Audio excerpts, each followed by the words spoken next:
हर दिन उर्मी ऑफिस के नाम लेकर बाहर जाती है। आज भी गई थी।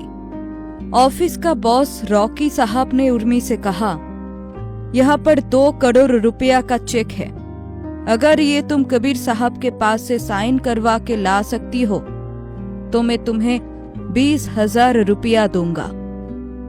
तब उर्मी ने कहा, काम हो जाएगा सर। ये कह के उर्मी उठकर कबीर साहब के घर चली गई। घर के सामने पहुंचकर बेल के बजाते ही कबीर साहब ने दरवाजा खोल दिया। उर्मी ने कहा, मुझे यहाँ रॉकी सर ने भेजा है, आप बस एक दस्तखत कर दीजिए। कबीर साहब ने मुस्कुराते हुए कहा, अंदर आओ। कहाँ दस्तखत करना पड़ेगा, मुझे फाइल दो। चेक हाथ में लेकर कबीर साहब ने कहा, मैं किसी को भी कुछ ऐसे ही नहीं दे देता, कुछ पाने के लिए कुछ तो देना ही पड़ेगा। उर्मी बहुत आसानी से उनके बातों का मतलब समझ गई। उर्मी अपने सीने से दुपट्टा हटाकर बोली, अब तो दस्तखत मिलेगा ना? कबीर साहब ने कहा, इतने में काम थोड़ी बनेगा, जरा मेरे पास तो आओ। उर्मी कबीर साहब के पास आकर उसका सर चूम लिया। उसके बाद कहा, अब तो दस्तखत मिलेगा ना? कबीर साहब ने कहा, इतनी जल्दबाजी क्यों है? तुम्हारा इतना बड़ा अमाउंट का चेक है, थोड़ा समय तो मुझे देना ही पड़ेगा। सुनो, तुम्हें आज रात मेरे साथ बिताना पड़ेगा और इसके बदले में मैं तुम्हें कुछ और पैसा भी दूंगा। उर्मी अपने घर के बारे में सोचती रही। उसे उसकी बीमार पिता का इलाज करवाना है। ये सब सोचकर उर्मी कबीर साहब की बातों में राजी हो गई। कबीर साहब जब उर्मी के पास पहुंचने लगे तो उर्मी ने कहा, पहले दस्तखत कीजिए, उसके बाद अपना काम शुरू कीजिए। कबीर साहब ने साइन कर दिया और पूरी रात वे दोनों आपस में मिलते रहे। उसके बाद सवेरे उर्मी सीधा अपने बॉस के पास गई और फाइल बॉस के हाथ में देकर कहा, सर काम हो गया, अब मेरा हिस्सा मुझे दे दीजिए। रॉकी साहब ने उर्मी को पैसा दे दिया। उर्मी अपने घर के सामने जाकर देखा, उसके पिताजी और छोटी बहन दरवाजे के सामने खड़े थे। पिताजी ने पूछा कि सारा रात तुम कहाँ थी? लड़कों के साथ क्या मस्ती करने गई थी?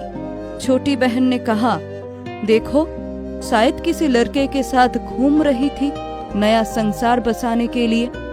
उर्मी ने उसके बहन के गाल पर खींचकर एक तमाचा मारा और उसके बाद कहा, क्या बक रही है ये सब? अगर संसार करना होता तो बहुत पहले कर चुकी होती। तुम लोगों के बारे में सोचकर ही पूरी रात घर नहीं आई। पैसे के लिए गई थी, पिताजी का दवाई लाना था, तुझे अच्छे कपड़े पहनाना था। तुम लोगों के लिए ही तो मैं ये सब काम करती हूँ। कभी तुम लोगों ने ये तो नहीं पूछा कि मैंने क्या खाया है, मैं कैसी हूँ? मैं सिर्फ तुम लोगों की जरूरत हूँ। तुम लोग मुझे बिल्कुल भी प्यार नहीं करते। सुनो, आज मैं तुम्हें एक सच बात बताती हूँ। मैं किसी ऑफिस में काम नहीं करती। मैं ऑफिस के नाम लेकर बाहर जाती हूँ सही, लेकिन अपना जिस्म बेचकर तुम लोगों के लिए पैसा लाती हूँ। तुम लोगों को 2 वक्त का खाना देने के लिए ही तो मैं ये सब काम करती हूँ, ताकि तुम लोग अच्छे से रह सको, ठीक से रह सको। कल रात मेरे साथ जो हुआ, मुझे लग रहा है कि किसी ने मेरे ऊपर वार किया है। मेरे पूरे शरीर में दर्द है। मर्दों का अत्याचार सहती हूँ सिर्फ तुम लोगों के लिए, और तुम लोग हो कि मुझे इतनी बातें सुना रही हो। मेरा रोना किसी को सुनाई नहीं देता। उर्मी की बातें सुनकर उसकी बहन और पिताजी रोने लगे। उर्मी ने कहा, मेरा चाहे कुछ भी हो जाए, लेकिन मैं बस तुम लोगों को खुश देखना चाहती हूँ। उनके पिताजी और बहन ने कहा, हमें माफ कर दे बेटी, मैं तेरा दर्द समझ नहीं सका। उर्मी के बहन ने कहा, दीदी सुनो, तुम्हें ये सब काम और करना नहीं पड़ेगा। मैं और पिताजी दूसरों के घर में काम करेंगे और तू भी एक अच्छी सी नौकरी ढूंढ ले, और देख तुझे मिल भी जाएगी। ये सब अच्छी काम नहीं है, ये सब गलत काम है।